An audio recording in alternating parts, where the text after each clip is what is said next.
14h30, 15h30, l'heure du crime sur RTL. Jean-Alphonse Richard. C'est un monstre, elle est pire qu'Epstein. Elle a fait des choses bien plus graves que lui. Elle était vicieuse et diabolique, c'est elle qui tenait les rênes. Elle avait son argent et il avait ses contacts. Mais Ghislaine était bien plus intelligente qu'Epstein. Bonjour, elle est aujourd'hui la femme qui vaut 1 million de secrets et qui, en quelques mots, pourrait changer le destin de personnalités d'hommes puissants qui sont si longtemps restés dans son sillage. Parlera pas. Le procès de Ghislaine Maxwell, 59 ans, doit s'ouvrir officiellement le 29 novembre 2021 devant un tribunal de New York. Procès qui donne le vertige avant même qu'il n'ait débuté. Ghislaine Maxwell a été pendant des années la confidente, l'éminence grise et même la rabatteuse, selon les conclusions du FBI, du milliardaire pédophile Jeffrey Epstein. Elle est accusée d'avoir organisé et supervisé le recrutement de très jeunes filles, entièrement dévouées au service de son mentor et de ses amis célèbres. Epstein s'est suicidé dans sa prison au mois d'août 2019. C'est donc Ghislaine Maxwell, courtisée par les plus grands et qui croupit désormais dans une cellule de 3 mètres carrés, qui va devoir rendre des comptes et s'exprimer à la place d'un Jeffrey Epstein dont le fantôme sera omniprésent au tribunal. Que pourrait dire cette accusée à bout de force? Va-t-elle faire trembler ses anciens amis? Question posée aujourd'hui à nos invités. 14h30, 15h30. L'heure du crime sur RTL. Aujourd'hui, dans l'heure du crime, le dossier Ghislaine Maxwell, ex-confidente du milliardaire Jeffrey Epstein. Elle est accusée de trafic sexuel et s'apprête à comparaître devant un tribunal après avoir été arrêtée à l'été 2020 à l'issue d'un mois de traque. Ce jeudi 2 juillet 2020, aux alentours de 8h du matin, un convoi de 15 voitures de police et de véhicules banalisés traverse la petite localité de Bradford, 1650 âmes, dans la campagne reculée du New Hampshire, tout au nord de Boston. Direction, une vaste propriété d'une 60aine d'hectares baptisée Tucked-Away, achetée récemment par une mystérieuse société anonyme. C'est ici que se cache Ghislaine Maxwell, 58 ans, soupçonnée d'avoir participé à des crimes sexuels et recherchée par une procureure de New York. Cette femme d'influence qui évolue depuis des années dans les cercles les plus haut placés de la politique, de la finance, a disparu depuis le printemps 2019. Introuvable malgré les recherches des avocats des plaignantes, aucune adresse connue, aucune boîte postale où lui adresser des assignations de justice. Le FBI va alors lancer une discrète mais gigantesque traque pour retrouver Ghislaine Maxwell. Pas moins de 4,9 millions de dollars dépensés en utilisation d'avions de reconnaissance, de satellites pour pouvoir lui mettre la main dessus. C'est chose faite donc ce 2 juillet. À 8h30, une voiture bélier enfonce le portail métallique de la propriété de Bradford. 24 agents du FBI foncent vers la maison. Une employée dit qu'il n'y a personne, mais Ghislaine Maxwell apparaît sur le seuil, vêtue d'un t-shirt et d'un pantalon de jogging. Elle est menottée, placée dans un véhicule. Elle ne prononce aucun mot. Ghislaine Maxwell est placée quelques heures en détention dans la région de Bradford, le temps de lui signifier les 4 charges retenues contre elle par la procureure du district de l'État de New York, Audrey Strauss. Entre autres, corruption et exploitation de mineurs pour obtenir des relations sexuelles illégales, encouragement à la débauche. Il est précisé que Ghislaine Maxwell a aidé Jeffrey Epstein à avoir des relations sexuelles avec des mineurs, en sachant pertinemment qu'il préférait les filles très jeunes. Maxwell est présentée dans l'acte d'accusation comme une rabatteuse par 3 témoins anonymes qui apparaissent sous les intitulés victime numéro 1, victime numéro 2 et victime numéro 3. La numéro 1 explique ainsi qu'elle a été recrutée par Ghislaine Maxwell en 1994, alors qu'elle n'avait seulement 14 ans. Celle-ci l'avait emmenée au cinéma, puis avait fait du shopping avec elle. Peu à peu, Ghislaine Maxwell était devenue proche, la questionnant sur son école, ses amis, sa famille et ce qu'elle aime dans la vie. La victime numéro 1 raconte que Maxwell a commencé un jour à se déshabiller devant elle, puis l'a conduite auprès de Jeffrey Epstein pour des séances de massage sexuel à 3. Le 6 juillet 2020, Ghislaine Maxwell est incarcérée au Metropolitan Detention Center de Brooklyn, au sud de New York, une prison réservée aux détenus en attente de procès. L'ancienne compagne, devenue la plus proche collaboratrice de Jeffrey Epstein, fait savoir qu'elle plaidera non coupable. Elle est admise dans une cellule de 3 mètres carrés où elle pense alors pouvoir sortir rapidement. Mais elle se trompe. La caution de 21 millions de dollars qu'elle se dit prête à payer lui est refusée à 4 reprises. Maxwell, habituée depuis l'enfance à un grand train de vie, à côtoyer le luxe, se retrouve confrontée à l'une des plus glauques prisons américaines. Au mois de novembre 2021, après 16 mois passés derrière les barreaux, elle va révéler au journal Daily Mail ses conditions de détention. Je suis faible, je suis fragile, je n'ai pas d'énergie, je suis fatigué, je n'ai même pas de chaussures à ma taille, on me donne de la nourriture avariée. Une pomme avait des vers à l'intérieur, je ne suis pas autorisé à faire de l'exercice, les gardiens me regardent quand je prends une douche. Et voici donc pour la descente aux enfers de Ghislaine Maxwell. Elle était persuadée que ce genre d'événement n'arriverait jamais, de la haute société à une cellule miteuse de Brooklyn. On va voir dans le chapitre suivant comment cette femme importante, avec un nom célèbre, a pu en arriver là en fréquentant notamment Jeffrey Epstein. Pour l'instant, on va rester sur cette arrestation et on retrouve notre premier invité de l'heure du crime, Olivier O'Mahony. Bonjour Olivier. Bonjour. Merci beaucoup d'être en ligne depuis les États-Unis, d'être en ligne et d'avoir accepté l'invitation de l'heure du crime. Vous êtes journaliste, correspondant aux USA de Paris Match et vous sortez dès demain d'ailleurs, un grand papier sur Ghislaine Maxwell dans l'hebdomadaire Paris Match. Un papier intitulé « Ghislaine Maxwell, quand la diabolique était en odeur de sainteté ». Alors une diabolique en odeur de sainteté, le titre est tout à fait trouvé. À cette époque, on remonte à ce mois de juillet 2020, cette diabolique, comme vous l'appelez, elle est devenue la femme la plus recherchée des États-Unis. Oui, tout à fait. Donc elle a été, elle s'isolait dans une maison, comme vous l'avez rappelé, dans le New Hampshire, au milieu de nulle part. J'y suis allé d'ailleurs, et c'est vrai qu'elle était très recluse. Et en fait, elle depuis, elle se défend dans sa prison en se plaignant essentiellement de ses conditions carcérales. Donc, elle est apparue à plusieurs reprises à la barre au tribunal fédéral de Manhattan. Et ce que je raconte dans l'article, c'est qu'effectivement le 15 novembre dernier, qui était une audience importante, car c'était en fait le moment où commençait la sélection du jury, qui va la juger coupable ou innocente.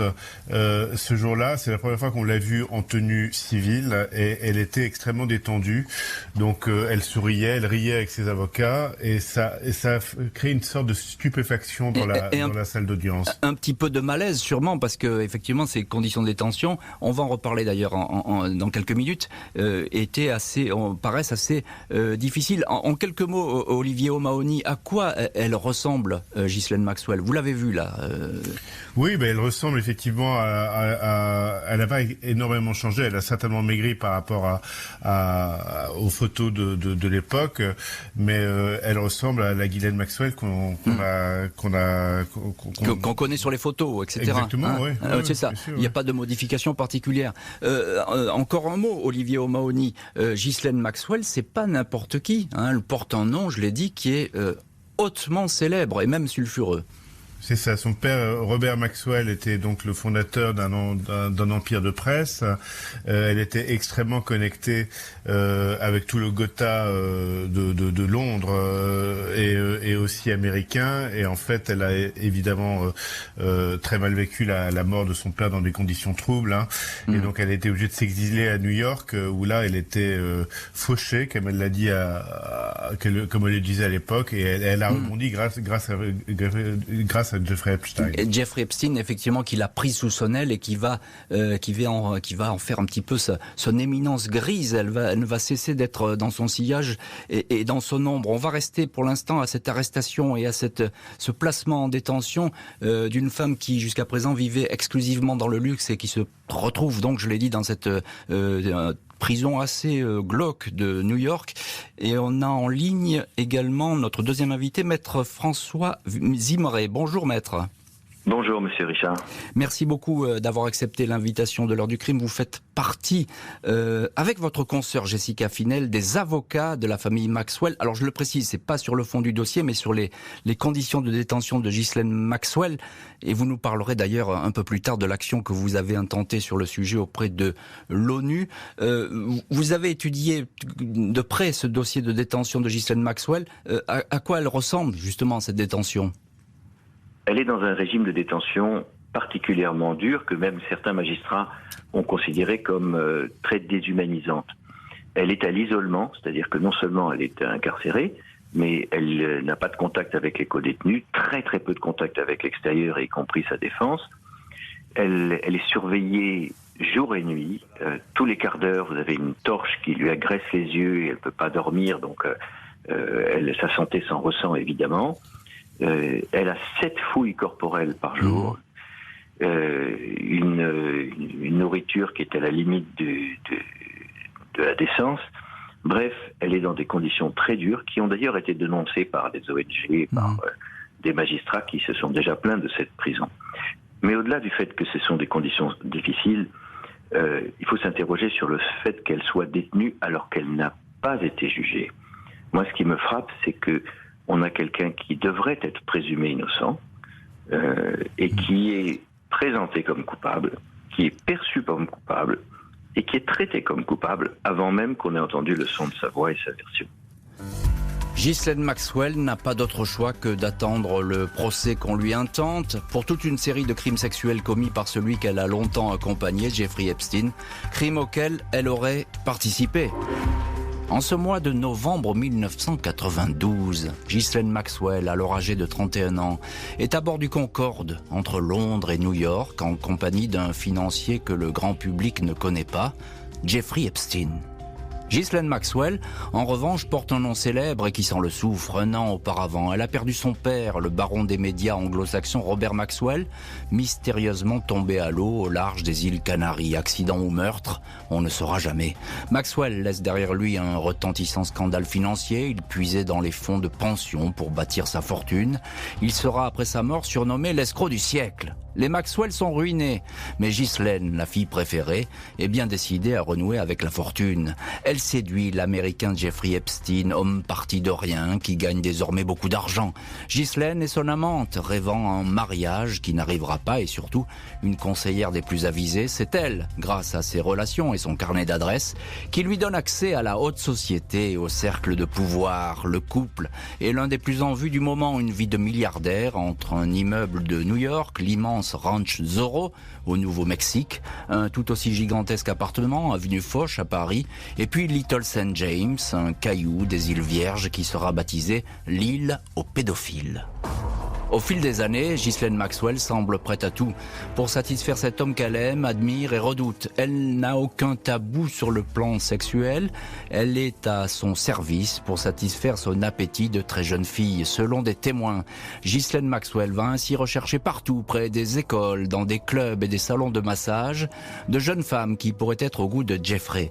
Elle les invite ensuite à prendre un verre dans l'une des propriétés du financier. Une plaignante indique avoir été ainsi amenée jusqu'au ranch du Nouveau-Mexique. Une autre raconte avoir été approchée par Lady Ghislaine en 1994 à Londres et avoir été contrainte à des relations sexuelles avec elle et le milliardaire. Ghislaine Maxwell aurait ainsi mis en confiance des dizaines de mineurs. La plus célèbre d'entre elles, Virginia Roberts, qui deviendra Virginia Giuffre, affirme avoir été recrutée par Maxwell à l'âge de 17 ans comme masseuse.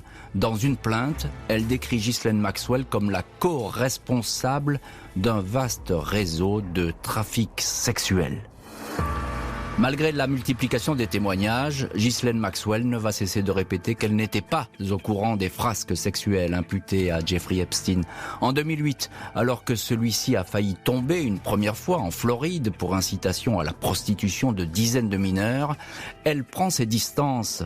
Epstein évite le procès au terme d'un accord inespéré avec le juge, il s'en sort bien. Il est condamné pour la forme à 13 mois de détention, une peine aménageable qui lui permet d'aller et venir à sa guise. Selon ses défenseurs, Maxwell aurait seulement travaillé pour Epstein entre 1999 et 2006, des dates qui ne cadrent toutefois pas avec les déclarations de plusieurs victimes. D'après elle, Ghislaine Maxwell n'aurait jamais cessé d'accompagner les activités perverses du financier. Et on retrouve dans cette heure du crime l'un de nos invités, Olivier O'Mahony, journaliste pour Paris Match, correspondant aux États-Unis pour ce magazine.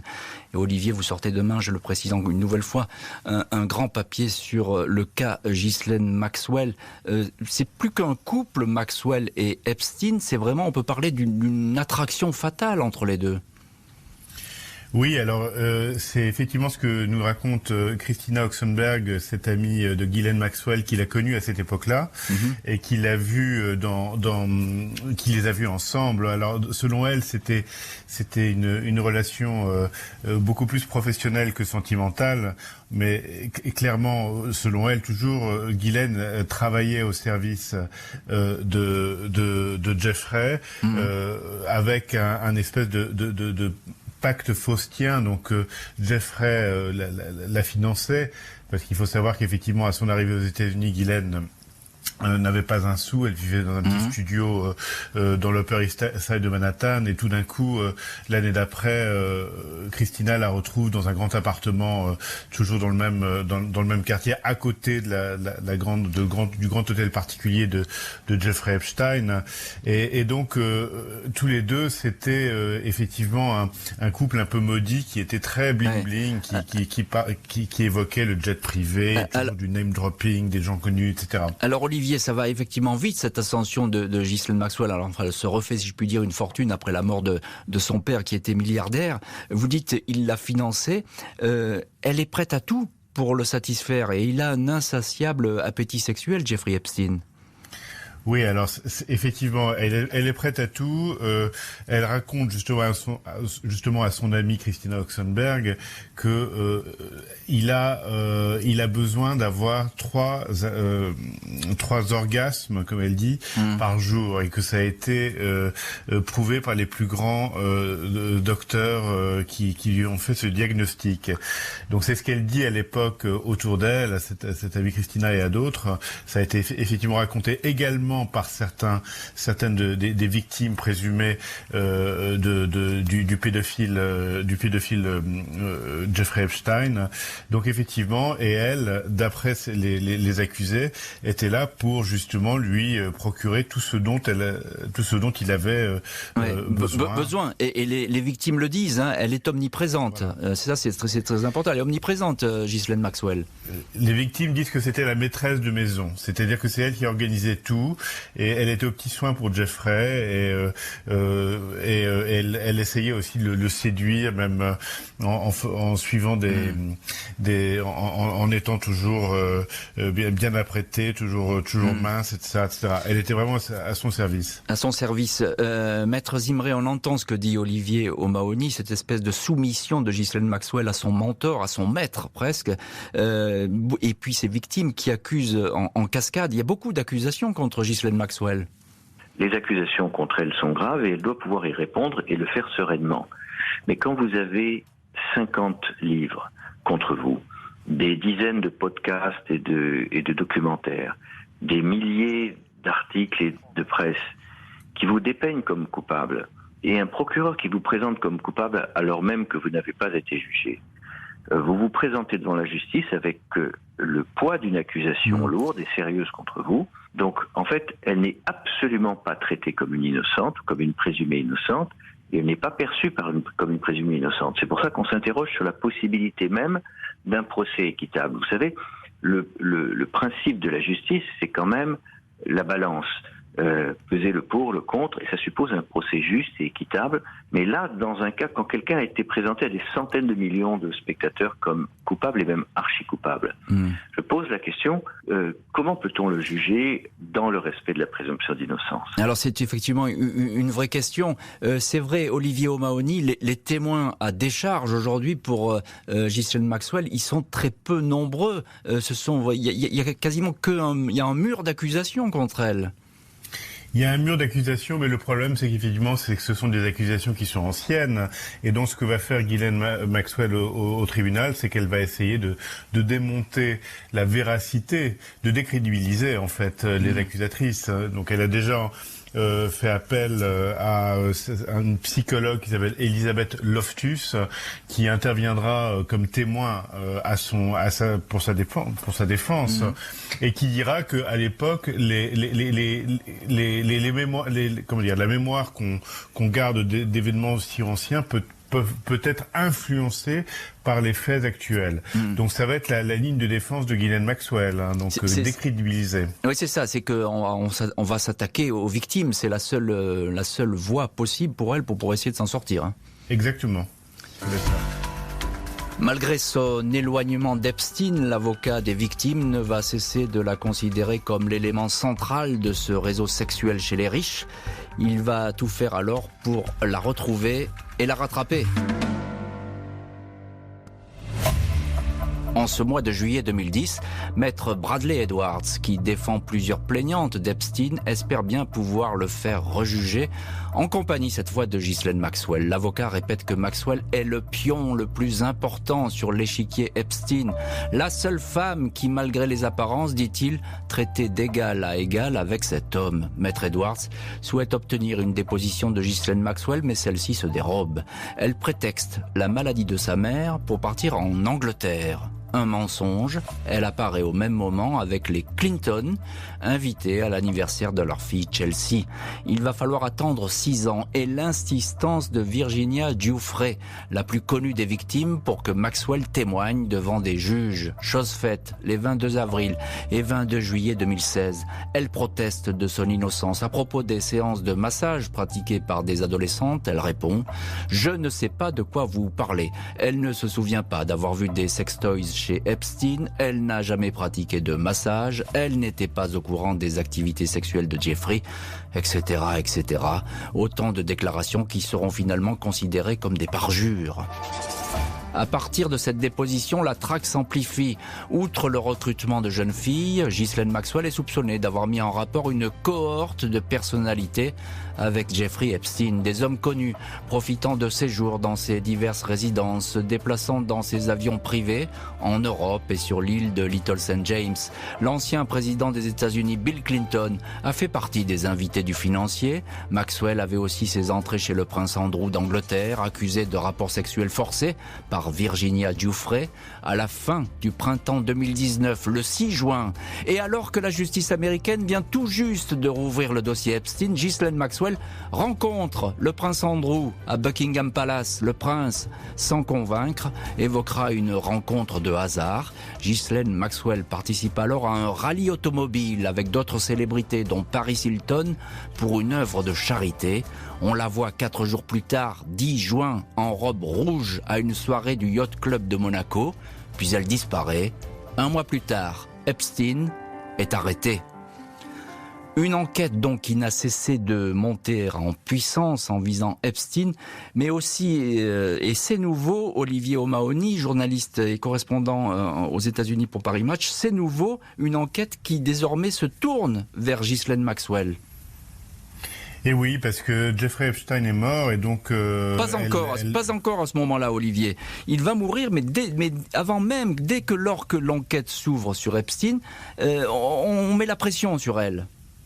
On met la pression, c'est effectivement les victimes, Virginia Giuffre qui l'attaque en justice, puis ensuite Ghislaine Maxwell répond en attaquant en justice. Et effectivement, à l'époque, on voit donc Ghislaine est en effet interrogé par la justice, et ce qui frappe dans les documents judiciaires de l'époque, c'est l'arrogance de Ghislaine Maxwell, qui répond à peine aux questions des enquêteurs, qui sont pourtant des questions légitimes, mais qui, grosso modo, Ghislaine Maxwell leur répond que leurs questions sont stupides et déplacées à côté de la plaque.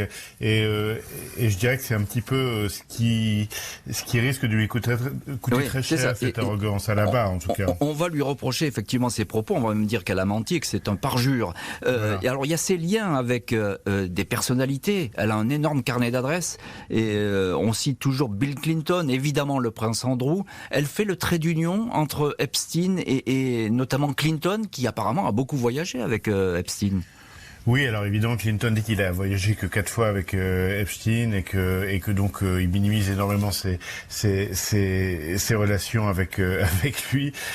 Non, mais je crois que le carnet d'adresse de Ghislaine Maxwell est surtout centré sur l'Angleterre, hein, quand même. Donc en effet, le prince Andrew, dont elle était proche, et clairement, c'est clairement elle qui a fait le lien et avec Epstein. Epstein ne connaissait personne en fait. En la rencontrant, et il aurait certainement pas pu organiser les dîners somptueux dans son hôtel particulier de New York s'il n'y avait pas eu le carnet d'adresse de Ghislaine derrière, ça c'est certain. Maître Zimmeré, vous êtes avocat français et l'un des avocats de la famille Maxwell. Est-ce qu'elle paie pour Epstein, Ghislaine Maxwell ? Jusqu'à la mort de Jeffrey Epstein, elle n'était pas poursuivie par la justice américaine. Donc on a vraiment l'impression qu'elle paye pour deux, que c'est un coupable de substitution. La justice n'a pas été capable d'empêcher la mort de Epstein, qu'il s'agisse d'un suicide ou d'un meurtre, de le protéger contre cela. Et dès lors, aujourd'hui, on a le sentiment d'une concentration de la haine sur elle qui est extrêmement forte. L'arrestation de Jeffrey Epstein va mettre clairement en danger Ghislaine Maxwell, la femme qui partageait la plupart de ses secrets. Elle pensait être à l'abri, mais la justice américaine va tout mettre en œuvre pour la faire tomber. Le 6 juillet 2019, Jeffrey Epstein, de retour d'un séjour à Paris, est arrêté alors qu'il descend de son jet privé sur le petit aéroport de Teterboro. Il est incarcéré à New York. Les victimes ont réussi à refaire passer les menottes à un homme qui, selon elles, mérite de passer devant un tribunal. Le FBI n'en oublie pas pour autant Ghislaine Maxwell. Son nom revient en boucle dans le bureau du procureur de New York et dans les cabinets d'avocats. L'actrice de Hollywood, Ellen Barkin, n'hésite pas à la dénoncer dans un tweet ravageur. Cette femme est la mère maquerelle d'Epstein. Elle s'occupe des avions qui font la navette avec son île. Je le sais parce qu'elle me l'a dit. Cette femme ne peut pas rester libre, écrit-elle. Le 9 août, une cour fédérale rend public un rapport de 2000 pages sur les accusations dirigées contre Maxwell. Il est ainsi indiqué qu'elle recrutait des filles pour satisfaire l'appétit sexuel d'Epstein. Un homme qui avait besoin d'avoir 3 orgasmes par jour, c'était pour lui biologique, comme le besoin de manger, déclare une victime dans ses documents. Le lendemain, 10 août, Jeffrey Epstein est retrouvé pendu dans sa cellule. L'enquête conclut à un suicide. Jeffrey Epstein ne pourra plus livrer aucun de ses secrets. Ghislaine Maxwell se retrouve seule à affronter la tempête qui se prépare. Epstein était présenté comme un monstre, mais Epstein est maintenant mort. Du coup, Ghislaine est le monstre, d'autant plus un monstre qu'elle est la fille de Robert Maxwell, dit pour sa défense son frère, Ian Maxwell. Après le décès du financier, des victimes portent plainte directement contre Ghislaine Maxwell. Jennifer Araoz avait 14 ans quand Epstein l'a violée. Elle affirme que Maxwell était partie prenante du système. Elle était là pour s'assurer que Epstein ait bien 3 filles par jour pour satisfaire son plaisir. Pendant près d'1 an, Ghislaine Maxwell va tenter de se faire oublier, de se fondre dans la nature. On la croit en France, en Californie, en Israël. Elle est interpellée le 2 juillet 2020. Elle plaide non coupable au procès qui s'annonce, indiquant qu'elle n'avait jamais pris la fuite car elle n'avait rien à cacher. Olivier O'Mahony, on vous retrouve au téléphone de l'heure du crime et vous êtes en direct depuis les États-Unis, journaliste à Paris Match. 4 victimes finalement vont être présentes à ce procès, vont témoigner contre Ghislaine Maxwell, mais il n'y a pas dans ces victimes Virginie Giuffre, qui est la plus connue des victimes, et c'est elle qui a porté le combat contre Epstein et contre Maxwell. Pourquoi elle n'est pas là ? Alors écoutez, Je ne sais pas, je vous le dis franchement. Non, en fait, sur les 4 victimes que vous évoquez, effectivement, il y en aura 4, mais il y en a une seule, ce sont des victimes anonymes. Hein. C'est ça. Donc, voilà, donc il y en a une seule qui a dit qui elle était, s'appelle Annie Farmer. Donc Annie Farmer, qui est une jeune fille qui avait 16 ans au moment des faits, et qui était une excellente élève. C'est d'ailleurs quelqu'un qui a une carrière de psychologue, docteur très brillante aujourd'hui, et qui va témoigner à la barre. Donc au moment des faits, elle pensait avoir été invitée par Ghislaine et Jeffrey Epstein dans son ranch au Nouveau-Mexico, pensant qu'elle allait assister à un stage pour étudiants surdoués. Et quand elle arrive sur place, elle découvre en réalité qu'il n'y a que Jeffrey, Ghislaine et elle, et commence une succession de moments désagréables qui se transforment en agression sexuelle, dont elle sort traumatisée. Et cette jeune fille, Annie Farmer, qui va essayer de dénoncer, elle va voir la police très très tôt. C'est en fait quelqu'un de très important dans la procédure, parce que c'est la première jeune fille. Ouais, c'est elle qui met le feu aux poudres, hein, finalement. Exactement. Voilà. Exactement. Mais on la croit pas, on la suit pas à ce moment-là. Au début, c'est compliqué. Hein. Exactement. Avec sa sœur Maria, qui a fait les présentations avec Jeffrey Epstein et qui s'en mord les doigts aujourd'hui, elle va aller voir. Elle va d'abord parler à une journaliste américaine qui travaille à Vanity Fair, mais non corroborée, son récit ne va pas être publié. Puis elle va être approchée par la police de Floride dans le cadre de ce procès dont Epstein se sort miraculeusement. Se sort miraculeusement. Et finalement, il faut en fait attendre 2018, la fin 2018, pour que ces accusations soient prises au sérieux. Pour que ces accusations soient prises au sérieux. Encore un mot, Olivier O'Mahony. Ghislaine Maxwell avait dit très brièvement au début de l'affaire, quand son nom commençait vraiment à circuler, que des images des rendez-vous de Epstein existaient, que tout était filmé en quelque sorte. Oui. On n'a jamais vu ça, ces images privées. Qu'est-ce qu'elles sont devenues, ces images? Alors écoutez, c'est une excellente question, et la vérité, c'est qu'en réalité, je pense que si ces images existent, les personnes qui ont été filmées peuvent aujourd'hui dormir tranquilles, car en fait, Ghislaine Maxwell plaide non coupable. Ce qui veut dire qu'en fait, il va pas y avoir de négociation avec les procureurs, elle balançant des noms pour diminuer sa peine. Donc en fait, ces images effectivement n'ont pas été diffusées. On ne sait pas si elles existent. Certaines victimes disent qu'elles existent, mais on les a pas vues. Et par rapport à la question de savoir si Ghislaine allait balancer des noms que vous évoquiez en début d'émission, je pense que là, effectivement, la curiosité légitime du public va être déçue. Oui. Va être déçue. Oui. Il n'y aura pas de nom balancé, puisque effectivement elle plaide non coupable, mais l'affaire ne fait que commencer. Et les procès aux États-Unis ont parfois tendance à se retourner de manière spectaculaire. Ghislaine Maxwell va prochainement affronter donc les jurés. Elle n'est pas tenue de s'exprimer. Ses défenseurs vont évidemment viser les victimes et soulever l'absence de preuves.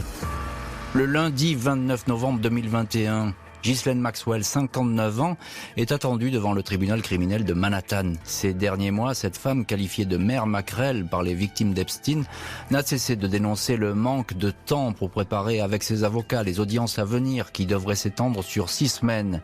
J'ai bien peur qu'il soit impossible pour moi d'avoir un procès équitable. J'ai très peur que l'image négative colportée sur moi par les médias finisse par influencer les jurés, confiait-elle à un ami au début de sa détention. Le 22 novembre, ses frères et sœurs ont saisi l'ONU pour dénoncer de graves violations des droits de la défense de la prisonnière numéro 028 79 509. Il y a une ligne étroite qui sépare la justice de la vengeance. Nous ne nous battons pas contre les plaignantes, mais contre l'arbitraire, précisent les avocats français de la famille Maxwell, François Imray et Jessica Finel.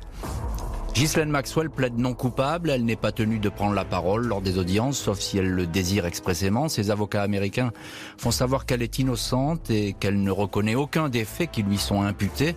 Elle n'a rien à dire et ne dira rien. Une attitude à haut risque qui pourrait l'exposer à une peine de 35 ans de prison, jusqu'à 80 ans de détention si elle est reconnue coupable de toutes les charges citées dans cette procédure, qui n'aura visé pendant longtemps que le seul Jeffrey Epstein. Et donc, juste à quelques jours de ce procès, on retrouve dans cette heure du crime Maître Zimré, l'un des avocats de la famille Maxwell, et qui se préoccupe des conditions de détention de Ghislaine Maxwell. Maître Zimré, vous avez saisi l'ONU ? Nous avons saisi ce groupe de travail sur la détention arbitraire, qui est le gardien à l'ONU de ce que l'on appelle les règles Mandela pour le traitement digne des prisonniers partout dans le monde. Nous avons saisi des conditions dans lesquelles se déroule la procédure contre Ghislaine Maxwell. Et c'est une procédure assez rare, quand même.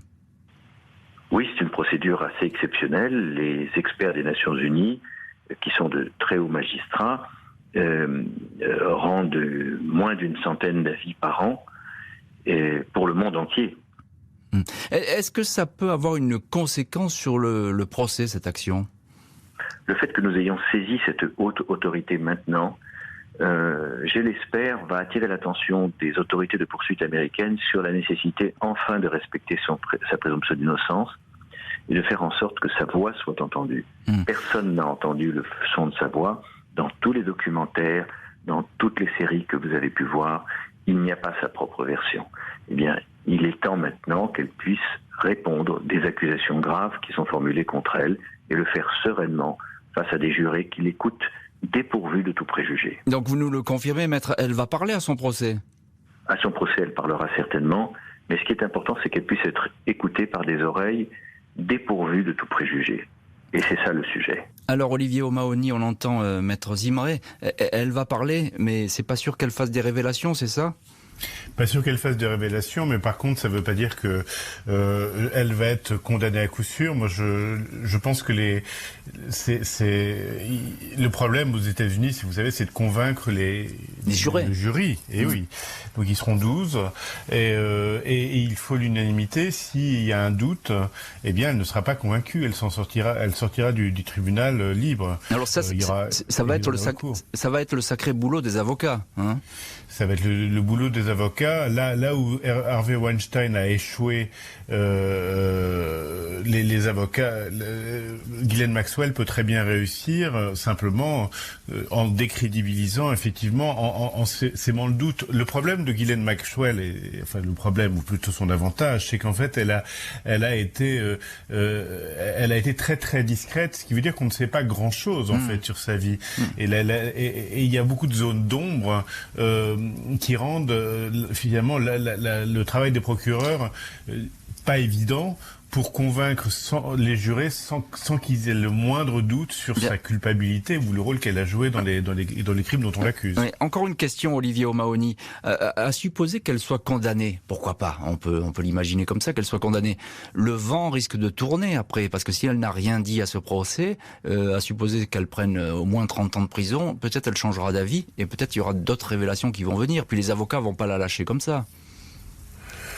Écoutez, je pense que elle considère qu'elle n'a rien à se reprocher et que donc comme elle considère que les attaques dont elle fait l'objet sont simplement issues de jeunes filles qui étaient là pour gagner de l'argent et qui aujourd'hui sont relayées par des procureurs avides de publicité.